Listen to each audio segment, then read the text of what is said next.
Okay, तो जो चीज़ें मैं बता रहा हूँ इसको लिखते रहो ताकि तुम्हारी अटेंशन क्लास में ही रहे। सही, तुम इधर उधर निकल जाओगे, कहीं कहीं सैर पे निकल जाओगे, कहीं दुबई उबई निकल जाओगे, तो वो नहीं चाहिए। सही, तो प्लीज़ ज़रा लिखते रहना। ओके, आ जाओ। तो हमने कहा कि भाई स्टेट ऑफ मैटर के अंदर सॉलिड लिक्विड गैस है। तो हमने ये देखा कि भाई सॉलिड के अंदर जो अरेंजमेंट है पार्टिकल की वो किस तरह से, राइट। अच्छा, याद रखना कि केमिस्ट्री के अंदर जो पार्टिकल का टर्म इस्तेमाल होते हैं तो वो थोड़ी सी जनरल टर्म होती है। पार्टिकल के अंदर एटम भी आते हैं, पार्टिकल के अंदर इलेक्ट्रॉन भी आते हैं, सब टॉपिक पार्टिकल भी आ जाते हैं। पार्टिकल के अंदर जो है वो इसी तरह से अल्फा पार्टिकल्स भी आ जाते हैं, पार्टिकल के अंदर आयंस भी आ जाते हैं। सही है। और पार्टिकल्स के अंदर आप कह लो कि कंपाउंड के जो एलिमेंट, या आप कह लो क्या होते हैं, कंपाउंड फॉर्म में जो पार्टिकल्स होते हैं, मॉलिक्यूल्स जिसको आप कह सकते हो, वो भी आ जाते हैं। सही। तो पार्टिकल एक जनरलाइज एक टर्म है, राइट, कि जो जिसके अंदर सब कुछ शामिल हो रहा होता है। सही हो गया। तो ये हिसाब किताब है। अच्छा जी। तो अब हमारे पास जो है, ये हमारे पास जो है ना पार्टिकल की बारे में बातें। सही है। यहाँ पे जब हम अरेंजमेंट ऑफ पार्टिकल की बात करें तो जो वो है ना, उसके अंदर जो आयन है, सही है, ये जो आप कह लो कि एटम है, एटम के अरेंजमेंट हम कह लेते हैं। सही। यहाँ पे जो पार्टिकल से मुराद है वो बेसिकली एटम, एटम हम अज्यूम करें। सही है। Atom. Okay.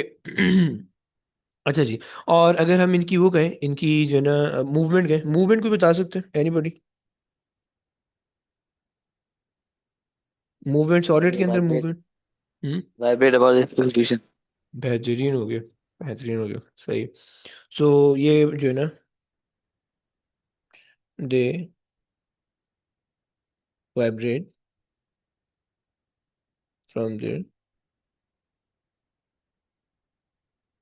Fix position. Perfect हो गया। सही। अच्छा, तुम्हें अरेंजमेंट के अंदर तुम ये भी कह सकते हो कि लैटिस स्ट्रक्चर है। सही, अगर तुम ये चाहो तो ये भी कह सकते हो। सही है, कि लैटिस स्ट्रक्चर है। लैटिस स्ट्रक्चर बेसिकली बहुत एक बड़ा सा स्ट्रक्चर होता है। सही है। और लैटिस स्ट्रक्चर होता है, राइट। एक के ऊपर एक के ऊपर एक के ऊपर एक के ऊपर एक जो है ना वो लैटिस स्ट्रक्चर आपके पास बना होता है। और लैटिस स्ट्रक्चर चूंकि वो इस तरह से लेयर्ड बाय लेयर्ड स्ट्रक्चर होता है। सही है। तो आपके पास जो है जो है ना, मतलब बहुत ज़्यादा स्ट्रॉन्ग यहाँ पे हम कह सकते हैं। सही है। अरेंजमेंट के अंदर जो है लेयर बाय लेयर स्ट्रक्चर आप कह सकते हो। सही, लैटिस स्ट्रक्चर की एक्सप्लेनेशन में आप ये कह सकते हो, लेयर बाय लेयर स्ट्रक्चर। सही। और ये आपके पास जो है ना, ये आपके पास हो गया। सही है। मूवमेंट के अंदर हमने बता दिया कि they vibrate from the fix position, right, ये बात हो गई। अच्छा, इनकी वाइब्रेशन, ये मूवमेंट जो होती है, आप इनको बढ़ा भी सकते हो, कम भी कर सकते हो। जाहिर बात है, अगर आप जो है ना वो आपने जो है ना वो इनको हीट अप करना शुरू कर देते हैं, इनकी वाइब्रेशन ज़्यादा हो जाएगी। अगर आप इनको कम करोगे तो इनकी वाइब्रेशन कम हो जाएगी, राइट।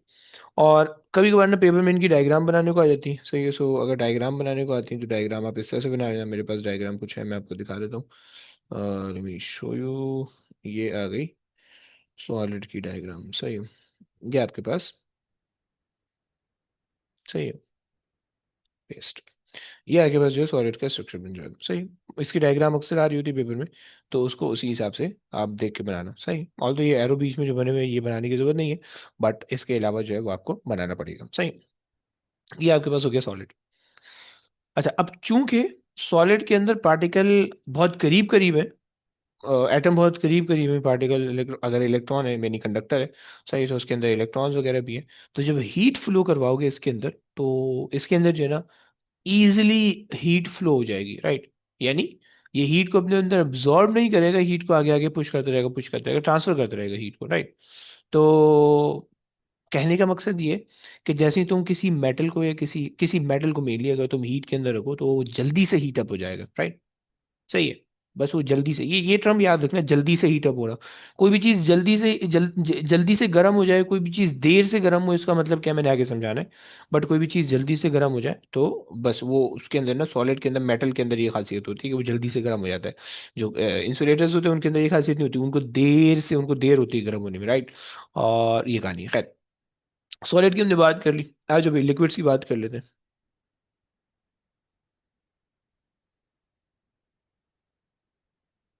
सही है। अच्छा जी, लिक्विड के अंदर सीन ये, लिक्विड के अंदर सीन ये, अगेन तुमने अरेंजमेंट बतानी है। अरेंजमेंट, सही है। सो तुम्हारे पास जो अरेंजमेंट होती है लिक्विड के अंदर, वो अरेंजमेंट इस तरह से होती है कि भाई आपके पास, बल्कि कोई बता सकता है एनीबॉडी, अरेंजमेंट वाला कोई है? Yes. Particles are partially away from each other. Like okay, okay, good good good. और किसी के जहन में भी कोई आइडिया है, प्लीज शेयर करो यार।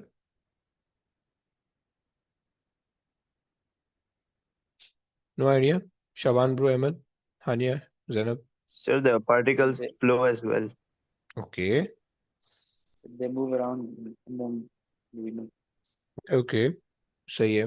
वो तो खैर मूवमेंट में चला जाएगा नहीं। चलो, गुड है। अभी अगर तुम्हें बोलने में मसला है, तुम प्लीज मैसेज भी टाइप कर सकते हो यार, मैं ऑल्सो चैट बॉक्स भी देख रहा हूँ, तो सही है। तो ये खैर चलो, गुड है।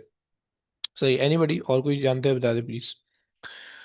वैसे हम ये कहते हैं कि भाई अरेंजमेंट, पार्टिकल की जो अरेंजमेंट होती है हमारे पास, वो हमारे पास कोई फिक्स पैटर्न नहीं होता, कोई फिक्स अरेंजमेंट नहीं होती है, राइट? पार्टिकल जो है ना, वो रैंडम जिगजैग पैटर्न में होते हैं, सही है। और they are continuously in random motion, तो वो फिक्स नहीं होते, सही है। तो ये हमारे पास है, राइट? सो हम ये कह सकते हैं कि भाई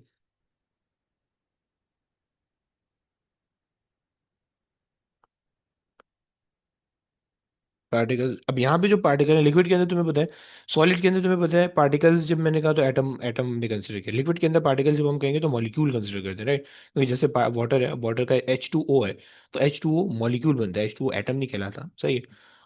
इसी तरीके से तुम कोई कोई कोई कोई और चीज़ ले लो, कोई ले लो, कोई हाइड्रोक्लोरिक एसिड ले लो, HCl है। तो अब HCl वो है, क्या बोलते हैं, पूरा एक आप कह लो मॉलिक्यूल है, वो पार्ट एटम नहीं कहलाता, सही। सो मॉलिक्यूल के बीच में बॉन्डिंग हुई होती है, सही। सो अब यहाँ पे हमारे पास जो पार्टिकल्स हैं, particles are arranged, arranged in random order and they are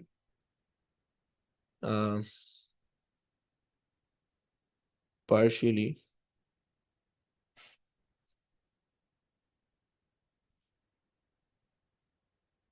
separated by one another, okay. क्या तो बात हो गई, ये आगे बस हो गई इसकी अरेंजमेंट। मूवमेंट पे अगर हम बात करें, मूवमेंट कोई हदायत बता सकते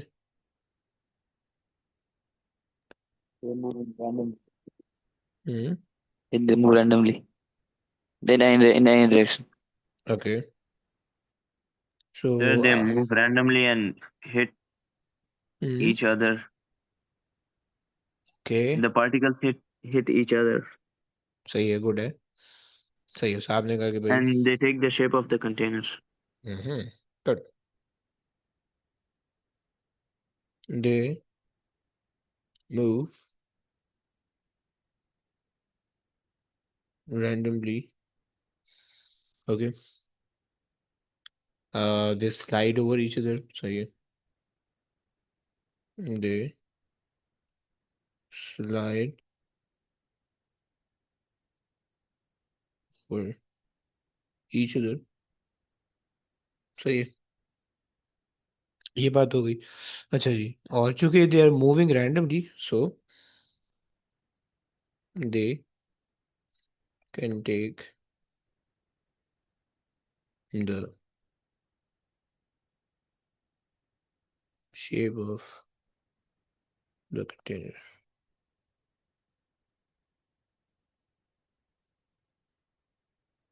container, ओके। ये आपके पास मूवमेंट आ गई इसकी, सही। डायग्राम बनाने को आ जाती है, डायग्राम बनाने को बोलता है, तो डायग्राम के लिए हम ये बना लेते हैं फिर, सही। सही, लिक्विड की डायग्राम आ गई, सही। सो इनके तो बहुत ज़्यादा डिफरेंस नहीं है, थोड़ा सा डिफरेंस है, right? You have to be very neat and clean जब आप डायग्राम बना रहे होगे, राइट? और इस तरह से थोड़ा बहुत डिफरेंस आपने दिखाना होगा डायग्राम के अंदर, सही है। ये आ गई आपके पास लिक्विड, लिक्विड के अंदर। अब आ जाओ गैस के अंदर चलते हैं। सही है।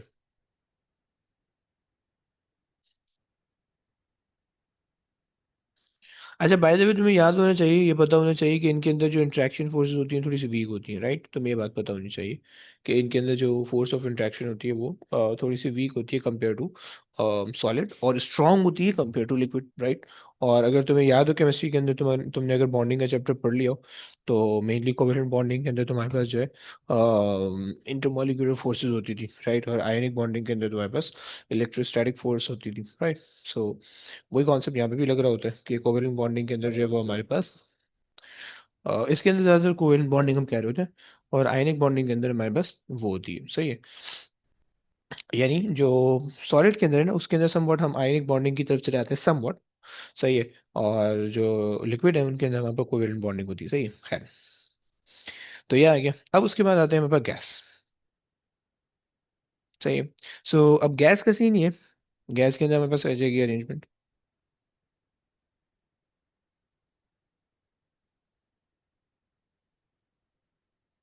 अरेंजमेंट, सही। कोई बता सकता है अरेंजमेंट गैस की, भाई?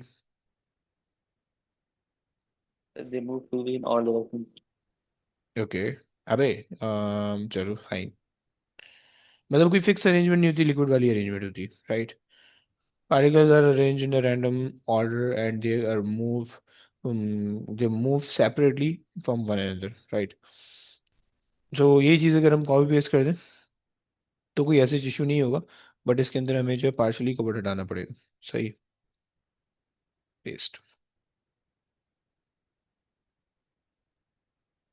सो particles are arranged in random order and they are completely apart from each other. They are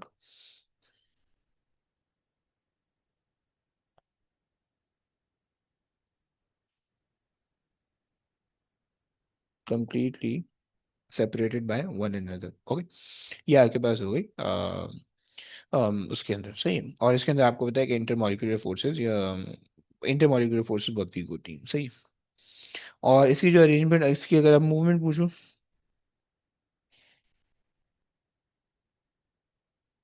अरे यार,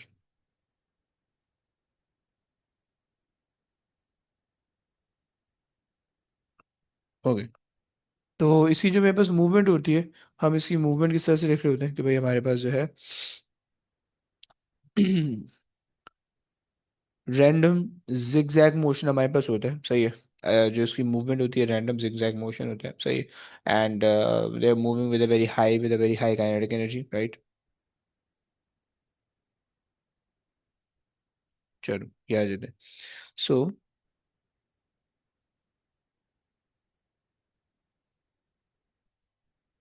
दे मूव विद, सॉरी, चलो they move in random motion, okay?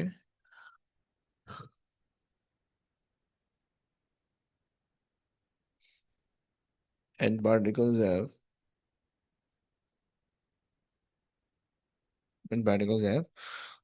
आप कह सकते हो कि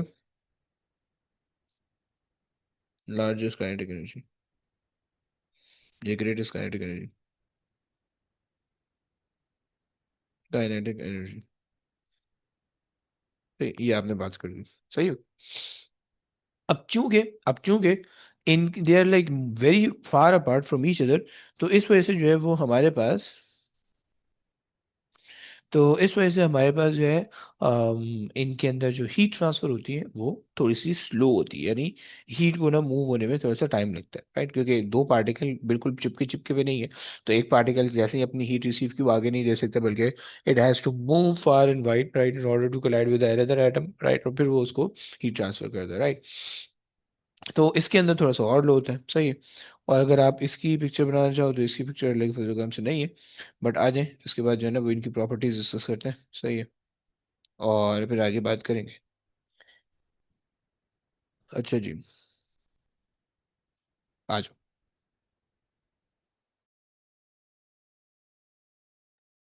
ओके। सो अब हमारे पास जो है ना, अब हमारे पास दूसरी चीज आती है कि इनकी प्रॉपर्टीज आती है। सही, सबसे पहले तो हमने सब्सटेंस देख लिया। हम क्या चैप्टर पढ़ रहे हैं? हम थर्मल प्रॉपर्टीज ऑफ सब्सटेंस पढ़ रहे हैं। सही, थर्मल प्रॉपर्टीज के अंदर हमने, थर्मल प्रॉपर्टीज ऑफ सब्सटेंस के अंदर सबसे पहले तो हमने सब्सटेंस समझ लिया कि भाई सब्सटेंस कौन कौन से होते हैं, दिखते कैसे हैं, डेफिनेशन क्या होती है, अरेंजमेंट मूवमेंट किस तरह से होती है, ये सब चीज़ हमने समझ ली। अब इसके बाद जो है वो हमारे पास आती है properties of the substance. Properties of substance. Okay. उसके लिए मेरे पास एक और शीट है, या एक मेरे पास चार्ट है, इसको देखते हैं। सही। अब इसके अंदर और भी कुछ चीज़ें ऐसी होंगी जो कि पहले से लिखी हुई होंगी, कुछ चीज़ें जो है वो अभी आपको नहीं मिल जाएंगी। सही है। ये हो गया। हाँ। अरे अरे अरे अरे नहीं भाई। चलो। अच्छा जनाब, आ जाओ भाई, इसको देखते हैं क्या क्या प्रॉपर्टीज बता रहे हैं। सही है। हमारे पास जो पार्टिकल की अरेंजमेंट है, सॉलिड से सॉलिड के अंदर फिक्स पैटर्न है, लैटिस स्ट्रक्चर उन्होंने कहा हुआ है। सही है। लिक्विड के अंदर रैंडम है, गैस के अंदर भी रैंडम अरेंजमेंट है। सही है। एक सॉर्ट ऑफ जो हमने अरेंजमेंट और मूवमेंट का है उसी का वो है, स्मॉलेस्ट वर्जन है। सही है। इसी इसी वजह से spacing between them, no space solid के अंदर है, सम स्पेस है, और लार्जर स्पेस के अंदर इंटरमोलिकुलर फोर्सेज, ये स्ट्रॉन्ग ये इलेक्ट्रोस्टैटिक फोर्स है। तो इसके अंदर आपको बहुत स्ट्रॉन्ग दिख रही है, इसके अंदर वीक दिख रही है, नेग्लिजिबल दिख रही है। राइट। एंड पार्टिकल जो है ना, मूवमेंट ऑफ पार्टिकल आपको दिख रहा है कि they vibrate about the fix position. सही है। And flow past each other, right, and they move around the different speed. सही है। Particle energy low medium high, सही, काइनेटिक एनर्जी की बात कर रहे हैं बेसिकली। सही, आप यहाँ पे इसको ऐड कर सकते हो कि we are talking about kinetic energy. सही। एंड सब्सटेंस शेप क्या आप बता सकते हो कि भाई solid can not take the shape of any substance because it has its own fix shape, but liquid and gas doesn't have their own fixed shape, so they can easily take the shape of any other container, right? अच्छा जनाब, अब इसके बाद जो है volume आपको पता है कि भाई वॉल्यूम लिक्विड का फिक्स होता है बट गैस का फिक्स नहीं होता है। गैस को आप जितने बड़े कंटेनर में डालोगे आप गैस उतनी बढ़ जाएगी, राइट। लिक्विड को जितने बड़े कंटेनर में डालोगे लिक्विड बढ़ेगा नहीं। Liquid can take the shape of the container but liquid can not expand. Okay. ये आपको पता होना चाहिए कि लिक्विड जैसा है वो वैसे ही रहेगा, लिक्विड कैन नॉट एक्सपैंड। तुम उसको जग में डालो तो, और तुम उसको ग्लास में रखो तो ग्लास में जितना पानी आएगा जग में भी उतना ही पानी आएगा, अगर तुम उसको जग में उंडेल दो, राइट। तो ये चक्कर है। सही हो गया। अब तुम्हारे पास जो है ये हमारे पास, अच्छा जब फिक्स्ड वॉल्यूम है तो आप जो है सॉलिड को फिक्स वॉल्यूम होने की वजह से कुछ भी नहीं कर सकते, राइट। लिक्विड को फिक्स पॉइंट होने की वजह से कुछ भी नहीं कर सकते। एंड बट गैस को चूंकि उसके पास जो है ना फिक्स फिक्स टेम्परेचर नहीं होता, तो इसीलिए जो है वो उसको आप कंप्रेस्ड कर सकते हो, एक्सपेंड कर सकते हो, राइट। अगर आप किसी बहुत बड़े रूम में जो है छोटी सी गैस फैला दो तो जाहिर ही बात है वो गैस एक्सपेंड होने लगेगी। सही है। वो गैस दूर दूर जाने लगेगी क्योंकि काइनेटिक एनर्जी ज़्यादा है। सही है। और जो आपके पास जो है अगर तो आप जो है ना उसके अंदर लाइक उसको कूल डाउन करो, टेम्परेचर स्लो डाउन करो तो वो एकदम से ठंडी हो जाएगी। तो ये चक्कर है। सही है। खैर, अब उसके बाद जो है हमारे पास ये हमने बात कर ली। तब तीसरी चीज हमारे पास है, या सेकंड लास्ट चीज हमारे पास सब्सटेंस डेंसिटी, राइट। तो हमें पता है कि भाई जो फिक्स शेप है, करीब करीब पार्टिकल है, उसके अंदर डेंसिटी ज्यादा होगी, और दूर दूर जो पार्टिकल है डेंसिटी कम होगी, राइट। डेंसिटी का कॉन्सेप्ट ही यही है कि अगर कोई चीज बहुत करीब करीब है, यानी कोई चीज एक छोटे से अमाउंट के अंदर बहुत ज्यादा आई हुई है, एक आयरन का छोटा सा क्यूब, जैसे कि फॉर एग्जाम्पल, तो वो बहुत भारी होता है कंपेयर टू एक कॉटन की बहुत ज्यादा क्यूब। सही है। तो क्योंकि जो आयरन का इटसेल्फ जो मास है वो बहुत ज्यादा हाई है कंपेयर टू जो आपका कॉटन है उसका मास, राइट। तो ये हमारे पास कॉन्सेप्ट है। सही। अब इसी तरीके से डेंसिटी का भी हिसाब किताब है कि वाटर की सबसे ज्यादा होती है, लिक्विड की सबसे कम, और जो गैस है उसकी सबसे कम, राइट। तो और ये आपको जो है ना डायग्राम भी बना के दिखाई हुई है। कंप्रेसिबिलिटी की बात आती है तो आपको पता होना चाहिए कि यस लिक्विड आर कंप्रेसिबल, या सॉरी सॉलिड जो होता है वो कंप्रेसिबल होते हैं। सही है। और लिक्विड जो होते हैं दे आर कंप्रेसिबल। सही है। They are not compressible, sorry my bad. और जो गैस होती है वो आपके पास जो है वो they can be compressed. Okay. अरे यार एक सेकंड।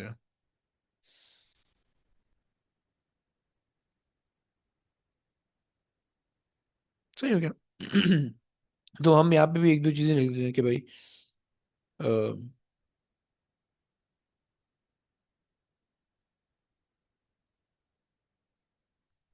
कैन नॉट,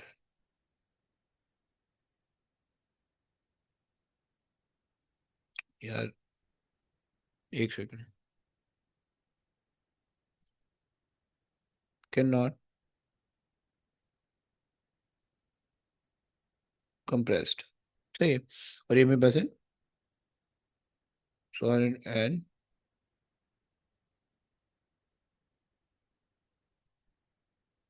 सही हो गया, लिक्विड। ओके। सो ये कंप्रेस नहीं हो सकते, राइट, क्योंकि इनके बीच में सॉलिड के आपको पता है कि उनके बीच में एटम के जो डिस्टेंस है वो बहुत कम है। लिक्विड के अंदर भी जैसे बहुत नेग्लिजिबल होता है।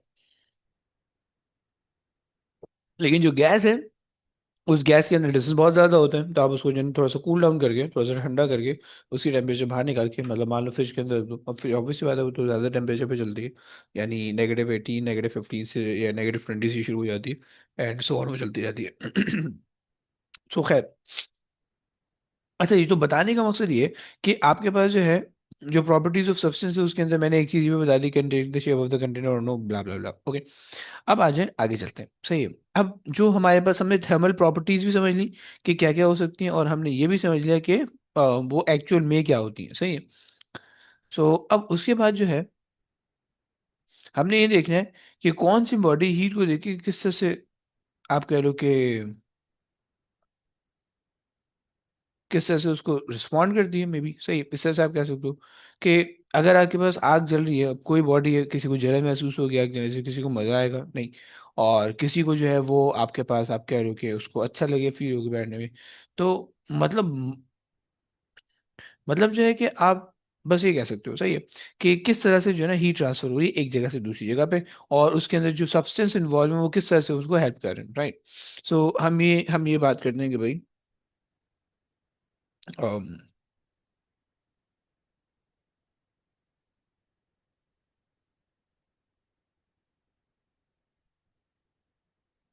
Properties of substance.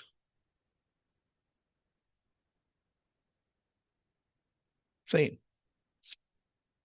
अच्छा जनाब, अब आपके पास जो है, हमने इसके अंदर प्रॉपर्टीज ऑफ सब्सटेंस में ही देखना है कि भाई कौन सा एलिमेंट सबसे ज़्यादा गर्म होता है, और ये कौन सा मटेरियल जो है वो सबसे ज़्यादा जल्दी गर्म हो जाता है, और कौन सा सबसे आप कह लो कि देर लगा, ऑल दो हम कोई टाइम वाइम नहीं देखने वाले, लेकिन हमें एक सॉर्ट ऑफ अंदाजा हो जाएगा। सही। और मैं तुम्हें बता भी चुका हूँ कि कौन सा मटेरियल की क्या क्या प्रॉपर्टी। सही, बट फाइन। अब यहाँ पे अगर आप देखो किसी भी एलिमेंट को अगर आप हीट कर रहे हो, सही, thermal thermal property and thermal substance, आप उसको हीट कर रहे हो, सही है, तो हम्म, सही है। तो हमने बस ये देखना है कि भाई वो किस तरह से जो है ना उस हीट को, हीट सप्लाई को किस तरह से बेयर करते हैं। सही है। अब देखो, दो टेम्परेचर हीट जो है दो काम करेगी, हीट सप्लाई जो होगी वो दो काम करेगी। पहला काम,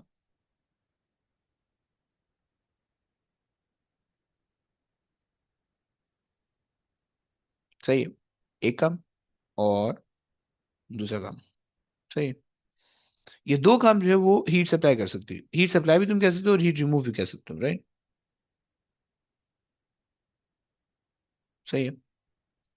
एंड हीट रिमूव। सही है। अच्छा, जब हीट सप्लाई या हीट रिमूव करोगे, तो तुम्हारे पास होगा ये कि तुम्हारे पास दो काम होंगे। पहला काम ये होगा कि तुम्हारे पास जो है ना, जो मटेरियल होगा ना जिस पे तुम जुल्म कर रहे हो, सही है, वो मटेरियल पे फर्क पड़ेगा। सही है। उस मटेरियल की दो स्टेट होंगी, ये तो उसका टेम्परेचर राइज होगा।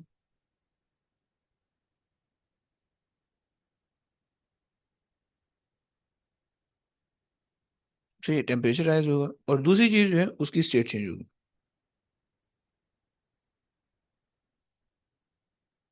सही हो गया। सो हीट सप्लाई से टेम्परेचर, आप कह सकते हो कि टेम्परेचर चेंज सही है। और हीट सप्लाई से आप कह सकते हो कि स्टेट चेंज, राइट। जैसे कि टेम्परेचर चेंज, पानी रखा हुआ था, बॉईल कर दिया, 100 तक पहुंच गया, 90 तक पहुंच गया। सही है। स्टेट चेंज का मतलब है पानी रखा हुआ था और बात करने शुरू हो गए आप, और उस वजह से जो है वो आपका सारा खाना जल गया। सही है। तो ये चक्कर, ये दो कॉन्सेप्ट होते हैं। सही है। कि टेम्परेचर चेंज या फिर स्टेट चेंज, राइट। अच्छा, टेम्परेचर चेंज के अंदर क्या होता है कि टेम्परेचर चेंज के अंदर बॉडी सेम रहती है। सही। टेम्परेचर चेंज के अंदर सबसे पहले तो आप लाइक आप जो आपका जो टेम्परेचर होगा वो, या काइनेटिक एनर्जी होगी, वो बहुत ज़्यादा हाई हो रही होगी, है ना। सो हम ये कह सकते हैं कि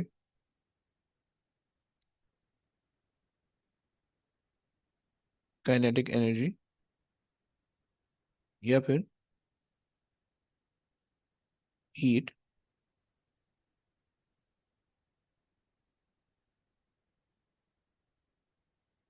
या heat gain increases, okay, the temperature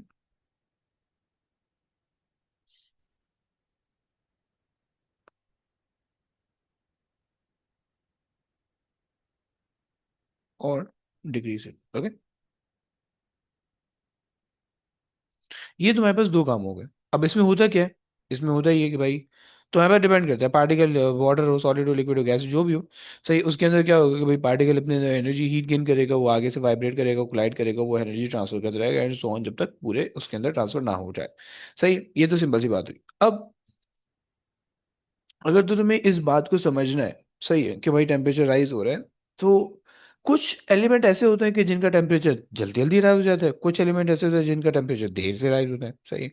और फिर कुछ एलिमेंट होते हैं कि जिनका टेम्परेचर जो है ना वो जल्दी, मतलब फौरन से, मतलब बहुत देर तक उनका टेम्परेचर बहुत हाई रहता है। कुछ चीज़ें होती हैं जिनका टेम्परेचर बहुत देर तक हाई होता है, जैसे तुमने देखा होगा कि स्टेक्स जो होते हैं जिन प्लेट में सर्व की जाती है, सही, वो ऐसी प्लेट से बनाया जाता है कि जिससे जो है ना इस वो गर्म रहे। सही है।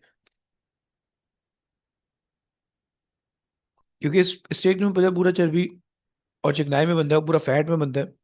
सही है। तो अगर जो है वो तुम उसको लाइक नॉर्मल उसमें रखोगे हवा में, तो फौरन जम जाएगा। सही। तो इसीलिए हम जो स्टेक के लिए जो मटेरियल इस्तेमाल करते हैं, जो नीचे का पैन होता है, जो भी आप कह लो, वो बहुत ज़्यादा थिक होता है। सही। उसके अंदर हीट जो है वो बहुत ज़्यादा देर तक कैप्चर रहती है, राइट। और इसी वजह से और भी मटेरियल हो सकते हैं। सही। जिनको इससे ताल्लुक है वो इससे बारे में ज़्यादा जानते होंगे। सही। सो टेम्परेचर हमारे पास दो टाइप के सब्सटेंस होते हैं। एक सब्सटेंस हो कि जिसके अंदर जो है, सही, एक एक सब्सटेंस वो है कि जिसके अंदर जो है टेम्परेचर राइज बहुत जल्दी होती है। हम यहाँ पे कह सकते हैं कि भाई टेम्परेचर,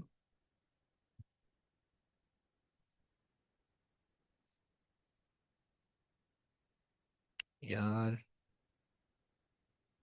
टेम्परेचर इंक्रीज, आप कह रहे हो कि ग्रेटर, और दूसरी चीज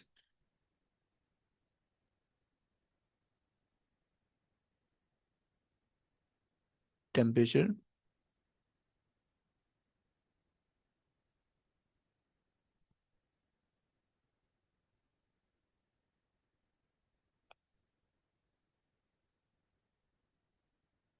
सही है। सो temperature increase, temperature increase smaller,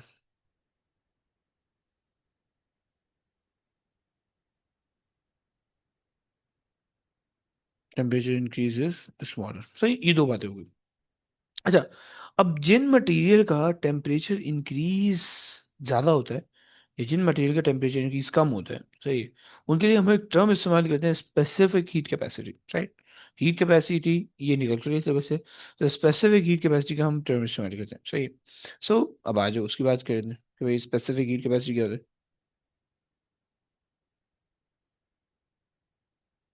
specific heat capacity कोई बोल दो, कोई बता दो। जी।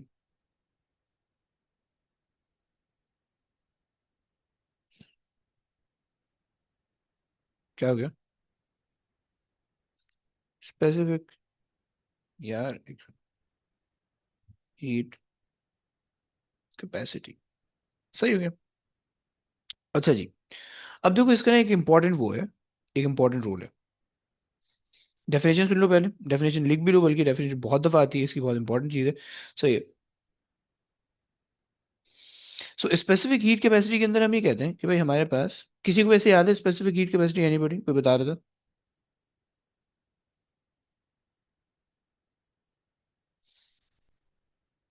नहीं। हम कह रहे होते हैं भाई कि भाई it is the amount of energy needed needed to rise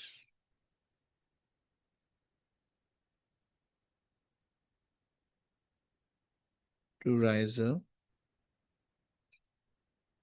temperature of 1 kg of substance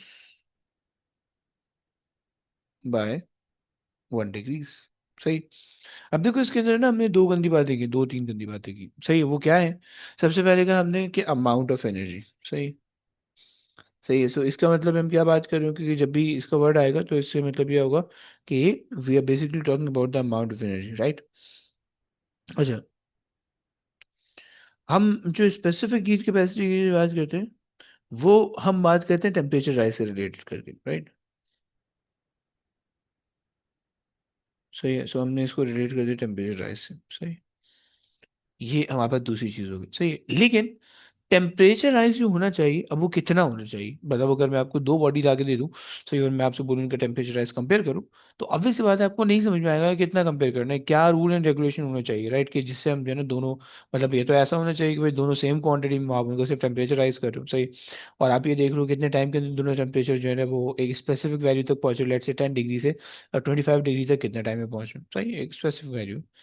तो इसी तरीके से कोई और भी दूसरी वैल्यू ले सकती हूँ, राइट? तो जिसका स्पेसिफिक हीट की वैसे ज़्यादा होगा, इसका मतलब है कि उस सब्सटेंस को जलने के लिए बहुत ज़्यादा टाइम लगेगा।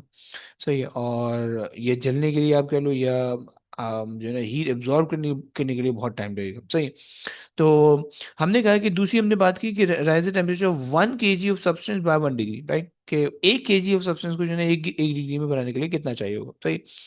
अब ये तो हमारे पास हो गया स्पेसिफिक हीट कैपेसिटी, राइट? अच्छा, ये याद रखना है स्पेसिफिक हीट कैपेसिटी सिर्फ तब हो सकती है कि जब स्टेट चेंज नहीं हो रही हो, राइट? और स्टेट चेंज तब हो सकती है जब स्पेसिफिक हीट कैपेसिटी या स्पेसिफिक जो हीट कैपेसिटी है उसके रिलेटेड कॉन्सेप्ट में वो नहीं हो सकता, राइट? चलो वो मैं आपको बता रहा हूँ। सबसे पहले तो इसका अगर फॉर्मूला लिखें, तो हमारे पास जो फॉर्मूला बनता है वो हमारे पास बन जाएगा, Q is equal to M C delta T. सही, Q की जगह हम C कर लेते हैं क्योंकि सही है, सी भी नहीं, ई कर देते हैं। सही। E is equal to M C delta T. इसकी जगह तुम क्यू अगर लिखना चाहो क्यू भी लिख सकते हो। सही। ये बेसिकली सारे हीट सप्लाई, हीट रिमूव को बता रही है। दोनों चीजें क्या बता रही है? या कि बस ये बता रही है कि आपने जो है ना वो हीट सप्लाई कितनी की है। सही, दिस इज बेसिकली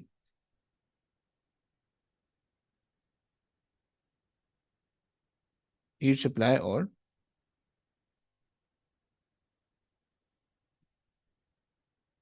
सही है, हीट सप्लाई और रिमूव। सही, पहली बात। एम जो है, एम जो है, ये हमारे पास है mass, mass of the substance,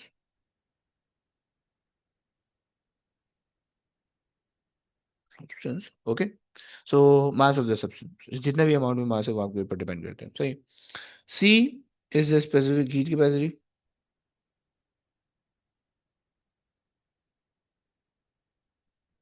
specific heat capacity. Okay. And delta T is basically change in temperature, is a change in temperature, change इन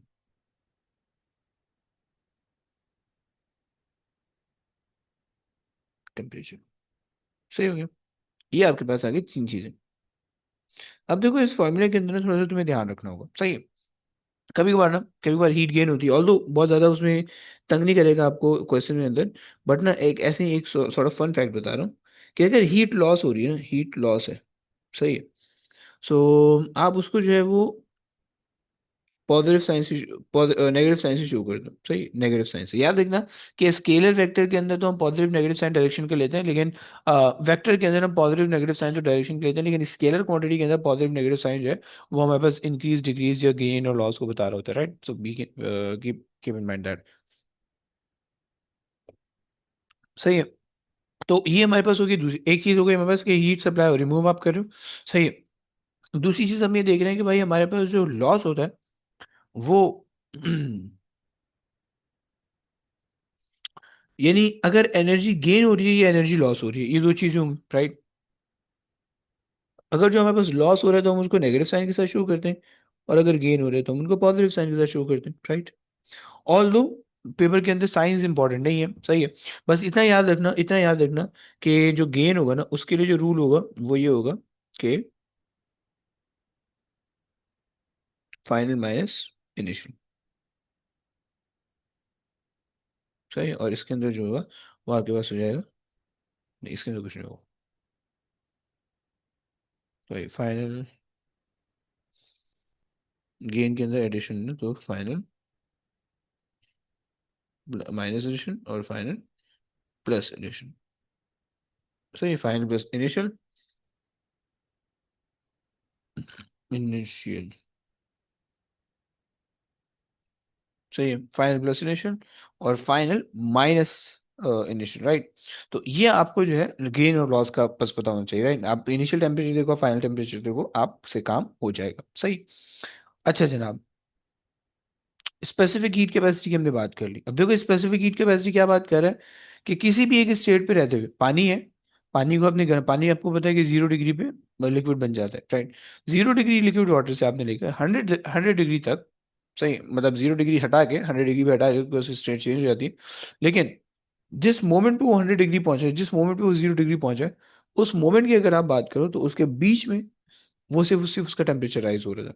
कभी भी मतलब पानी ले लो, पानी जब तक वो पानी है तब तक उसका टेम्परेचर राइज होगा, फिर जैसे ही उसका टेम्परेचर जो है वो बबलिंग होनी शुरू हो जाएगी तो वो हीट अप बन के उड़ जाएगा, राइट। यहाँ पे भी सेम कॉन्सेप्ट है, राइट, बट यहाँ पे हम तो ऐसी कैलकुलेशन के साथ देख रहे हैं, सही। सो स्पेसिफिक हीट कैपेसिटी के अंदर हमने कहा कि भाई एक स्पेसिफिक अमाउंट ऑफ लिक्विड अगर है, सही है, तो उसको कितना टेम्परेचर चाहिए होगा या उसको कितना जो है ना एनर्जी चाहिए होगी, ताकि जो है ना उसका मास 1 kg अप हो जाए, 1 डिग्रीज अप हो जाए, राइट, उसका मास एक एक गुना बढ़ जाए, राइट। बस ये कॉन्सेप्ट है सही स्पेसिफिक हीट कैपेसिटी का। अच्छा जी, अब अब देखो जो जो मटेरियल होंगे ना, जो मेटल होंगे, उनके स्पेसिफिक हीट कैपेसिटी कम होने वाले हैं, सही है। जो सॉलिड्स होने वाले हैं, जो इंसुलेटर्स होने वाले हैं, उनके स्पेसिफिक हीट कैपेसिटी ज्यादा होने वाले हैं, राइट। क्योंकि वो हीट को जल्दी से एब्जॉर्ब भी नहीं करते और जल्दी से रिलीज भी नहीं करते, देर देर लग रही होती है, टाइम टाइम। अगर शायद मेरे पास हो इसका तो मैं आपको कुछ दिखा पाता हूँ, बट नहीं है, खैर। तो कहने का मकसद ये है कि आपके पास जो है ना जो, सही, तो आपके पास जो है ना जो भी आपके पास मटेरियल है, अगर तो वो मटेरियल जल्दी से हीट गेन कर ले रहा है तो इसका मतलब है उसकी स्पेसिफिक हीट कैपेसिटी कम है। जैसे आयरन है, तुम आयरन को हीट मेरे को फॉरन हीट अप हो जाएगा, राइट, तो उसकी स्पेसिफिक हीट कैपेसिटी कम है। लेकिन उसके मुकाबले में कोई लकड़ी वकड़ी रख दो तो वो बहुत देर लगाएगी हीट अप होने में, सही है, और उसकी इसका मतलब है स्पेसिफिक हीट कैपेसिटी ज़्यादा है, राइट। स्पेसिफिक हीट कैपेसिटी ज़्यादा होने का मतलब ये है कि उसको ज़्यादा खाना रिक्वायर्ड है, ज़्यादा हीट रिक्वायर्ड है, बस ये कॉन्सेप्ट है और कुछ भी नहीं है, सही। सो ये हमारे पास है। अब ये जो हमारे पास फॉर्मूला है, इस फॉर्मूले को मैंने बता दी, इस फॉर्मूले से भी किसी को भी एक को याद कर लो। ये जो अलमारी है और ये जो फॉर्मूला है ये बहुत ज़्यादा काम आएगा, सही है। ये पूरी फॉर्मूले की जो लिस्ट है ये बहुत ज़्यादा काम आ रही होगी, सही। इसके अंदर मेनली जो ये पूरे फॉर्मूला आ रहे होगा ना, ये पूरा फॉर्मूला इसके अंदर बहुत ज़्यादा काम आ रहा होगा, सही है। और इसी के साथ साथ एक दो फार्मूला और भी होगा, वो भी मैं बताता चलता हूँ, सही। वो भी बहुत काम आएगा, सही। और वो फार्मूला ये है कि तुमने मे भी पढ़ा हो या मे भी नहीं पढ़ा होगा अभी तक, सही है, बट आपके पास जो है ना दो चीजें आती हैं। एक तो आपके पास होता है पावर का formula, power is equal to energy upon time, एक ये फॉर्मूला होता है, सही। और एक फॉर्मूला होता है power is equal to voltage times current, right. ये फॉर्मूला आपने अभी शायद ना पढ़ो, कोई टेंशन की बात नहीं है, कोई टेंशन की बात नहीं है, सही है। बस सिर्फ मैं भी करके दिखा रहा हूँ, क्वेश्चन में आगे से अप्लाई होगा और सॉल्व हो जाएगा, राइट। अगर तुम इन दोनों पावर को इक्वेट करो तो तुम्हारे पास बन जाएगा energy upon time is equal to I over V, I times E, right. So energy का एक और फॉर्मूला तुम्हारे पास बन जाएगा, voltage times current times time, right. ये तुम्हारे पास एक फॉर्मूला और बन जाएगा, राइट। अब बेसिकली कॉन्सेप्ट ये कि भाई अगर हमारे पास हीटर है, सही हीटर, और उसको हम इलेक्ट्रिक हीटर है, हम उसको इलेक्ट्रिसिटी चला रहे हैं, उसके अंदर वोल्टेज कितना आप अप्लाई करो, करंट कितना दे रहे हो, टाइम कितना दे रहे हो, सही, और वो कितनी देर के लिए चला है, और उससे कितनी एनर्जी जनरेट हुई है, तो आप उसको भी यूज कर सकते हो। तो हमारे पास एक नया फॉर्मूला जो बन जाता है, चलो मैं इसको हाईलाइट नहीं करता हूँ, बल्कि एक नया फॉर्मूला जो बनेगा, से अगर ई को देखो, दोनों के ई को इक्वेट कर दो, तो आपको बन जाएगा V times I times T should be equal to M C N delta T, right.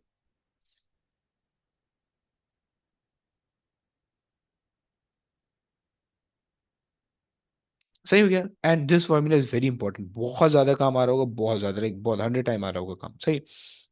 खैर, तो हमने स्पेसिफिक हीट कैपेसिटी समझ लिया, सही है, कि हमारे पास टेम्परेचर इंक्रीज होता है या टेम्परेचर इंक्रीज, कि टेम्परेचर इंक्रीज ज़्यादा होता है, टेम्परेचर इंक्रीज कम है। अगर टेम्परेचर इंक्रीज किसी मटेरियल का ज़्यादा है, सही है, तो इसका मतलब है कि उसकी स्पेसिफिक हीट कैपेसिटी कम है। टेम्परेचर इंक्रीज किसी मटेरियल का कम है, तो इसका मतलब है उसकी स्पेसिफिक हीट कैपेसिटी ज़्यादा है, सही है। अच्छा, बट कीप इन माइंड बच्चों, प्लीज कीप इन माइंड कि जो स्पेसिफिक हीट कैपेसिटी है, इसका जो यूनिट है, कोई मुझे इसका यूनिट बता सकते हैं, फॉर्मूला देके कोई मुझे यूनिट बता सकते हैं, एनीबडी? जूल। सिर्फ जूल्स? यस। देखो ना, अगर तुम यहाँ पे किलोग्राम। देखो, वेरी गुड। किलोग्राम। और टेम्परेचर के लिए केल्विन, वेरी गुड। सो हम इसका यूनिट कहते हैं जूल्स, सही है, पर केजी, सही है, और पर केल्विन, ओके। ये हमारे पास का यूनिट। और याद रखना कि ये स्केलर क्वांटिटी है, सही, स्केलर क्वांटिटी, सही है। और वो स्केलर क्वांटिटी इस वजह से है क्योंकि आपको, मतलब ये बॉडी कैरेक्टरिस्टिक है, राइट। यानी अगर आपके पास है ना, कोई बॉडी है, सही है, और उस बॉडी के अंदर जो है ना, मतलब वो बॉडी आप समझ लो कि कोई इंसुलेटर की बॉडी बनी हुई है, तो उस बॉडी के अंदर ये क्वांटिटी बहुत ज़्यादा अमाउंट, मतलब इसकी आपको बहुत ज़्यादा हीटअप करना पड़ेगा उसको गर्म करने के लिए, राइट। तो ये आपके पास कॉन्सेप्ट है, सही है। खैर, तो ये स्पेसिफिक हीट कैपेसिटी हमने देख लिया, सही है। बस अब आज की कहानी ये तक रखते हैं, सही है। और हमारे पास जो है ना कुछ स्टेट चेंज जिसके अंदर हमने जाना है, वो नेक्स्ट क्लास में जाएंगे, उसकी डेफिनेशन वगैरह आएंगी नेक्स्ट क्लास में, इंशाल्लाह चैप्टर कंप्लीट हो जाएगा। सही, तब तक मैंने ग्रुप पे जो शुरू की 2 फाइल भेजी हैं उनको प्लीज़ सॉल्व करना, और उनके जो क्वेश्चन मैंने होमवर्क दिए वो अटेम्प्ट करो, एंड देन फिर हम जो है आगे जो है नेक्स्ट क्लास में देखेंगे, और ये चैप्टर कंप्लीट करेंगे, और फिर उसके बाद अगली क्लास में इसके क्वेश्चन होंगे, सही। चलिए, बस अब आज की कहानी इधर रखते हैं।